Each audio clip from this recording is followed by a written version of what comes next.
Ike Batista, herói ou bandido? Ai, que badalo! Ai, que loucura! Ai, que Batista!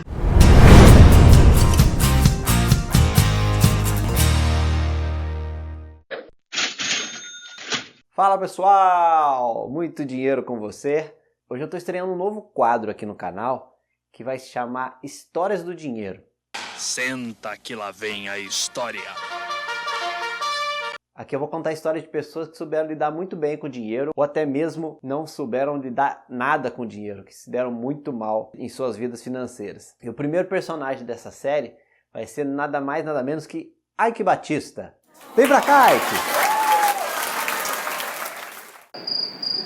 Melhor não, né? A história do Ike parece muito com a história do Brasil em diversos aspectos. Chegou a ser destaque no mundo, mas não deu muito certo, assim como no nosso país. É impossível falar do Ike sem falar do pai dele. O pai dele chamava Eliezer Batista. O senhor Eliezer era um cara de respeito. Foi ministro de Minas e Energia e aprendeu a falar sozinho 7 idiomas. Em 1961, o senhor Eliezer chegou a ser presidente da Vale, que na época era uma empresa bem pequena, mas que viria a ser uma das maiores empresas do mundo.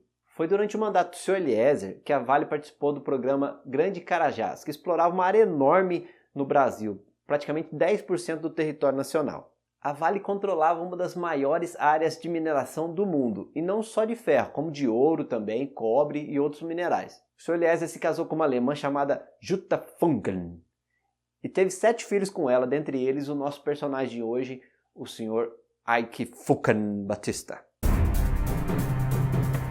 Dizem as más línguas que o senhor Eliezer teria dado para o Ike um presentão, um mapa de uma mina abandonada, na verdade descartada pela Vale. Mas ninguém nunca provou isso. Mas é claro que o interesse do Ike pelo setor de mineração não existiria se não fosse pelos dedos do pai. E não é só isso. Em 1982, o Sr. Eliezer arrumou um sócio para o Ike, que era filho de um ex-ministro. E também conseguiu que um empresário japonês que tinha negócios anteriormente com a Vale financiasse a empreitada do filho. Mas vamos voltar um pouquinho na vida do Ike. Apesar de ter nascido e vivido a infância aqui no Brasil, o Ike rodou o mundo quando era adolescente. Ele chegou até cursar engenharia metalúrgica na Alemanha, mas não chegou a concluir. E você que sabe o fim da história, você sabe a falta que esse diploma fez pro Ike, né? O Ike voltou para o Brasil nos anos 80 e com 20 e poucos anos ele já fazia seus primeiros milhões. O que ele fazia? Ele pegou $500 mil emprestado e começou a comprar ouro dos produtores da Amazônia para vender por aí. Em pouco tempo, esses $500 mil viraram 6 milhões de lucro para o Ike. Dizem que o Ike, quando ele falou para o pai dele que ele ia largar a faculdade para vender ouro no Brasil, o Sr. Eliezer teria respondido para ele com toda a elegância do mundo: "Eu vou te dar um diploma de idiota!" E aqui entra um ponto que vai se repetir em toda a história do Ike. Imagina que você tivesse os 6 milhões de dólares da época, que hoje dariam 60 milhões de reais. Eu não sei você, mas ia ser bem difícil acordar para trabalhar, viu? Leo.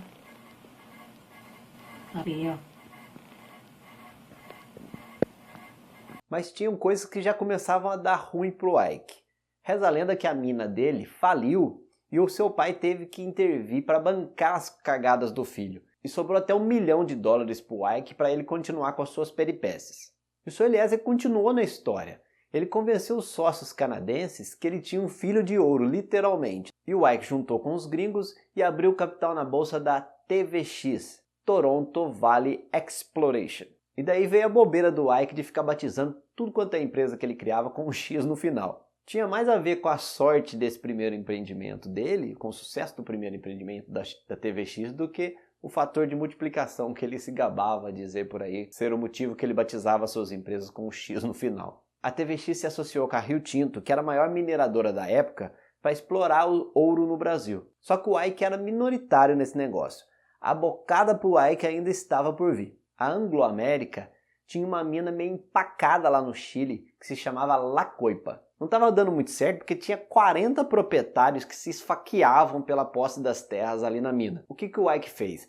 Ele comprou a mina por $45 milhões e apartou a treta entre os proprietários de terra, de modo que eles pudessem sair e rachar fora dali. A partir disso, a mina foi um sucesso e o Ike começou a ser conhecido como magnata do ouro e da prata. Quase como um Indiana Jones tupiniquim, um explorador de aventuras. Essa imagem de aventureiro do Ike se evidenciava pelo esporte que ele gostava.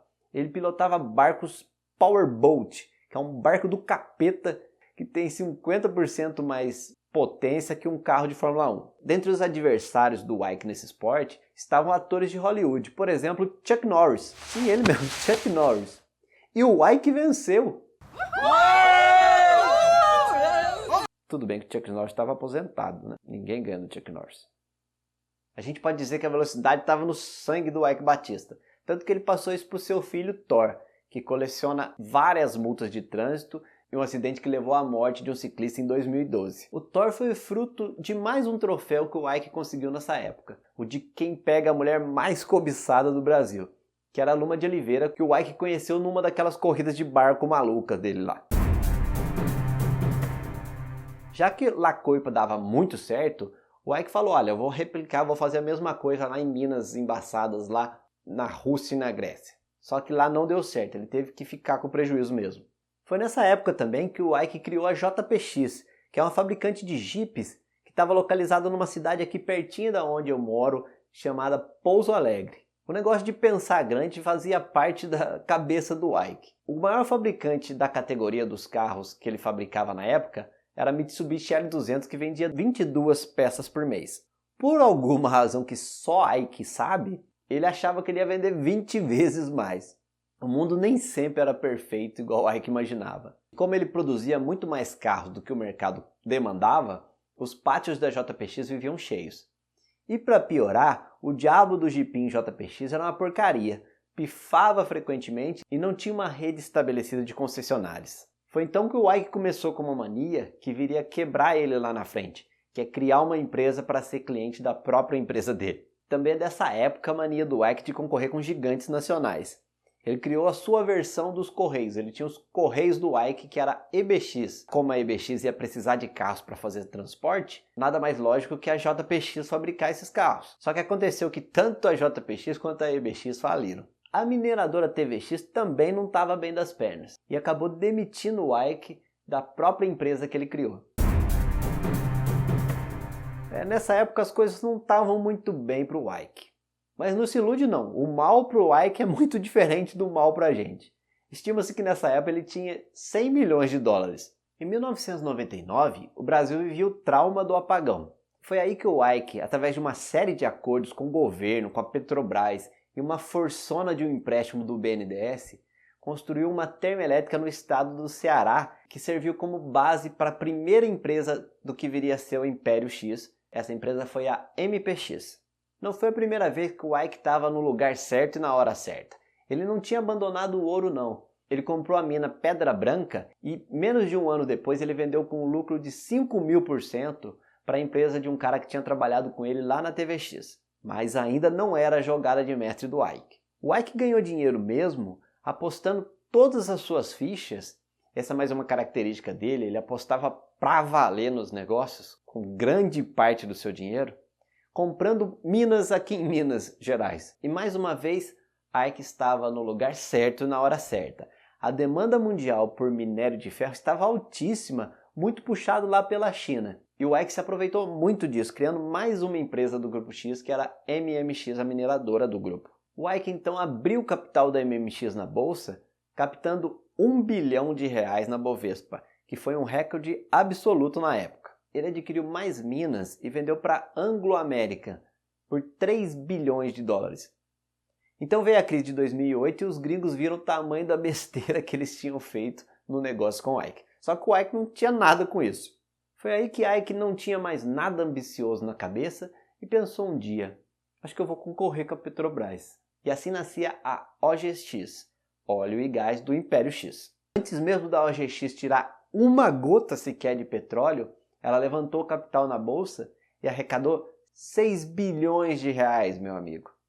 Isso é recorde absoluto da bolsa, batendo o recorde anterior que era do Ike mesmo. Só que nesse caso a OGX era só um PowerPoint, não tinha nada mais do que isso. Eram só promessas do Ike e o mercado inteiro comprou. E aí pronto, estava construído o Ike Popstar. Afinal, quem de nós tem Petrobras e Vale como concorrente? E como a gente sabe, o Ike não ia parar por aí. O que estava faltando para o Império X? Talvez um porto para escoar a produção? Bingo! Ele criou a LLX. Criou também a CCX, era uma mineradora de carvão que fornecia combustível para as termoelétricas. O Ike criou também a OLX. Não, a OLX não é do Ike. Ué, não. Cada uma dessas empresas abriu capital na bolsa, levantando bilhões de reais. Ike já é o 8º homem mais rico do mundo, segundo a prestigiada revista americana Forbes, e já estabeleceu prazo para ser o primeiro. 2015, 2016. Tão rápido? Você acha rápido? Por muito tempo.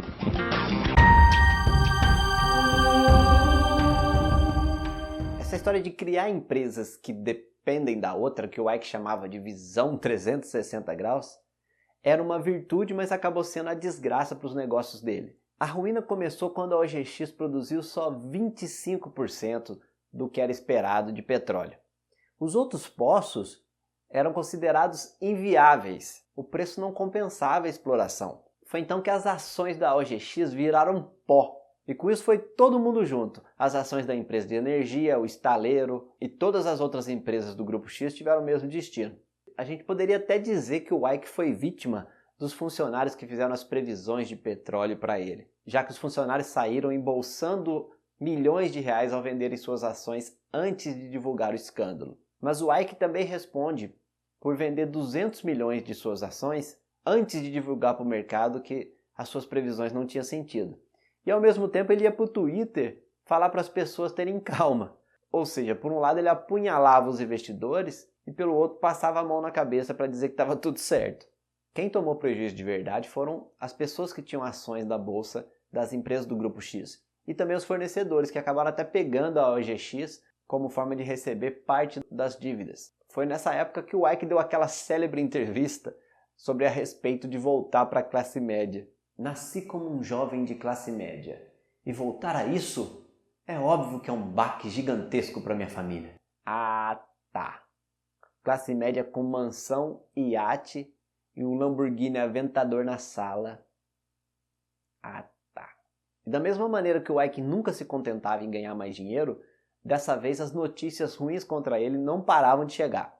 Em 2016, ele teve 1,5 bilhão bloqueado pela justiça. Também foi descoberto que ele pagava propina para o governador do Rio de Janeiro na época, o Sérgio Cabral. O Ike chegou a ficar 3 meses preso em Bangu. E lá ele teve o seu cabelo, ou peruca, sei lá o que, raspado lá dentro, nessa época. Lembra que ele não concluiu a faculdade lá na Alemanha? Olha só a falta que fez para ele. Ele ficou numa cela comum mesmo. A verdade é que, independente desses crimes de corrupção, o Ike já era para estar preso há muito tempo pelos crimes da ordem financeira, se fosse em qualquer país sério do mundo. Antes de ser preso, o Ike tinha dito que tinha dinheiro para voltar aos negócios. E acredite, a empreitada era uma pasta de dente, chamada Elysium. Na mitologia grega, Elísio, ou Campos Elíseos, era o lugar para onde iam os heróis após a morte. Um paraíso onde os homens virtuosos se tornavam imortais. E deu a lógica. A pasta de dente que tinha o nome do lugar para onde iam as pessoas boas que deram a volta por cima nunca saiu do papel. Realmente, Elísio não era o nome mais adequado para quem responde por corrupção, fraudes e manipulação de mercado.